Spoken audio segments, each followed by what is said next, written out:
El presidente de la Comisión de Derechos Humanos del Distrito Federal, Emilio Álvarez y Casa Longoria, advirtió sobre la falta de instrumentos jurídicos eficaces y eficientes para defender a los niños y niñas que sufren violencia o que están en situación de riesgo. Los datos que da la encuesta nacional sobre dinámica familiar realizada por el DIF en 2005. Esta encuesta reporta que hay niños y niñas de cerca de 13 millones de familias que crecen en un entorno de gritos y de violencia. ¿Cómo esperamos que los niños resuelvan sus controversias de una manera pacífica y civilizada si ven cómo los adultos resuelven sus controversias? Si lo resuelven con violencia, si lo resuelven con plantones, lo resuelven con actos como los que hemos visto en algunas entidades que más inundan la nota roja que ser un ejemplo de la vivencia de los valores democráticos. En la celebración del 11 aniversario de la Casa del Árbol, señaló que hay pendientes en materia infantil, sobre los cuales, como sociedad, debemos reflexionar. ¿Qué pasa con el derecho a la salud? Según los datos de la Encuesta Nacional de Salud y Nutrición del 2006, alrededor de 4.1 millones de niños y niñas entre los 0 y los 17 años presentaron anemia, lo cual representa una prevalencia de casi el 15%. Ese es un dato que debe ser un dato de alarma social. No puede ser el nivel de desnutrición tan alto que existe en nuestra infancia. Que el 43% de la población infantil vivía en hogares con ingresos menores a 2 salarios mínimos.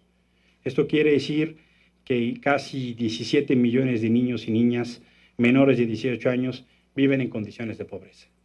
¿Y por qué afecta eso? Porque la pobreza incide de manera determinante para no ejercer otros derechos. No solo es la pobreza en sí, sino que es un factor no solo que contribuye a la discriminación, sino que no permite el pleno ejercicio de otros derechos. Por eso es estrictamente indispensable el desarrollo de la política pública en atención a la infancia con el ejercicio de los derechos. De ahí entonces, que por eso digo, que seguimos teniendo un déficit muy significativo en materia de ejercicio de los niños y niñas. También va de la mano el tema del agua, el abastecimiento del agua. Aproximadamente el 39% de los niños no tiene acceso a agua potable en su vivienda. Estamos hablando de cerca de 15 millones de niños, o agua en condiciones deficientes. Estamos hablando de los mínimos del ejercicio de los derechos, cómo los niños ejercen sus derechos. Mencionó la importancia de retomar las observaciones que hizo el Comité de los Derechos del Niño de las Naciones Unidas a México en 2006. De manera general, habrá que retomar las 78 observaciones, recomendaciones que el Comité de los Derechos del Niño de las Naciones Unidas emitió en nuestro país.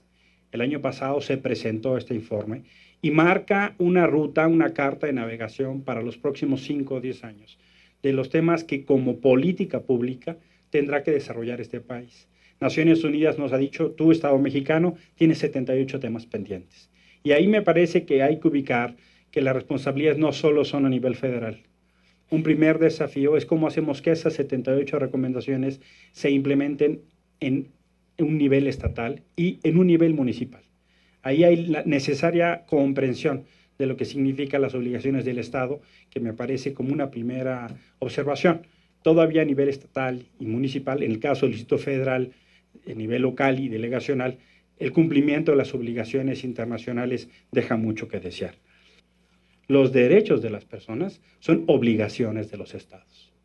Todos, como integrantes de una sociedad, claro que tenemos obligaciones sociales y compromisos, pero entendamos la perspectiva. Los derechos de las personas, en particular de las niñas y niños, son obligaciones de los estados. Y es ahí entonces que se tienen que generar no solo las políticas públicas, sino las acciones administrativas y legislativas que hagan realidad el ejercicio de esos derechos. A su vez, el director general de Educación y Promoción de los Derechos Humanos de la Comisión, Daniel Ponce Vázquez, presentó los nuevos juegos didácticos Rompecabezas de Derechos, Domino Derechos, Deretazos y Cubo Derechos, que tienen como propósito fomentar en las niñas y los niños la curiosidad, la creatividad y la imaginación. Por otra parte, la niña Marisol Fuertes Cajiga, integrante de la Banda de los Derechos, agrupación de niñas, niños y jóvenes que apoya a la Comisión a través de su unidad desconcentrada Oriente, llamó a las autoridades gubernamentales a proveerles información sobre las infecciones de transmisión sexual y ofrecer más lugares de distracción para las y los jóvenes.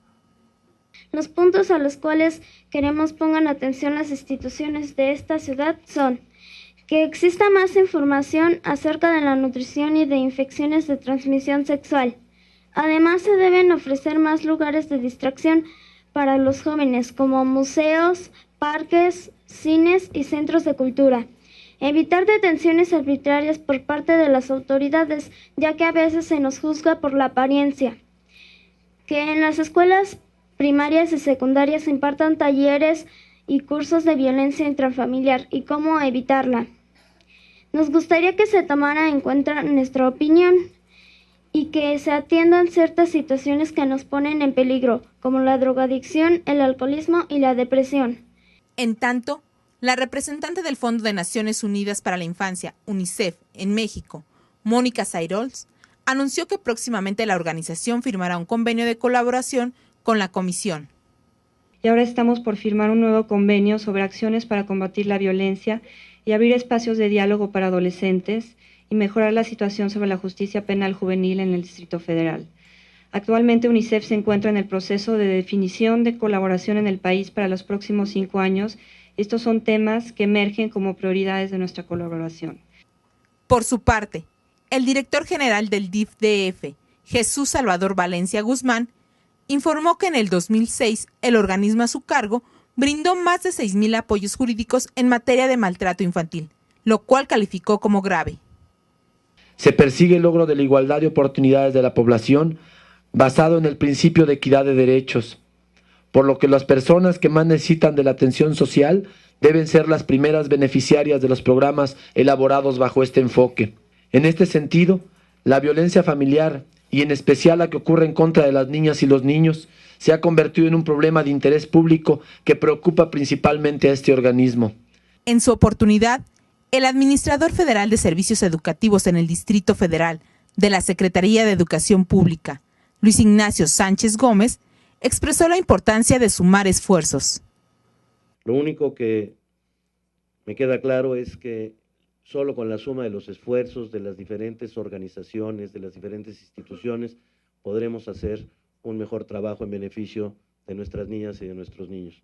En ese marco, en ese sentido, la palabra de la Secretaría de Educación Pública está empeñada, la palabra de la Administración Federal de Servicios Educativos en el Distrito Federal está empeñada. Nosotros haremos que el esfuerzo que se hace cotidianamente en las más de 5,600 escuelas que están a nuestro cargo, vele porque los derechos de las niñas y los niños sean respetados.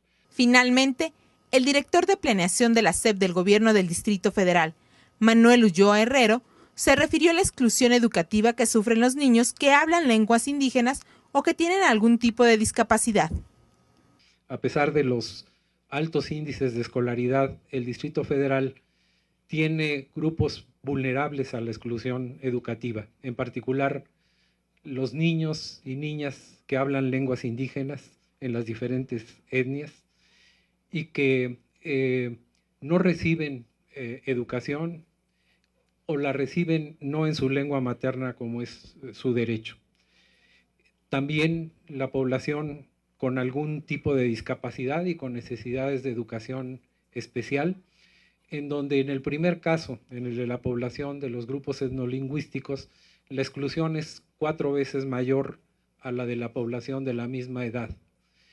Y el caso de la población con algún tipo de discapacidad, donde las exclusiones son 6 veces mayores que la población del grupo etario correspondiente.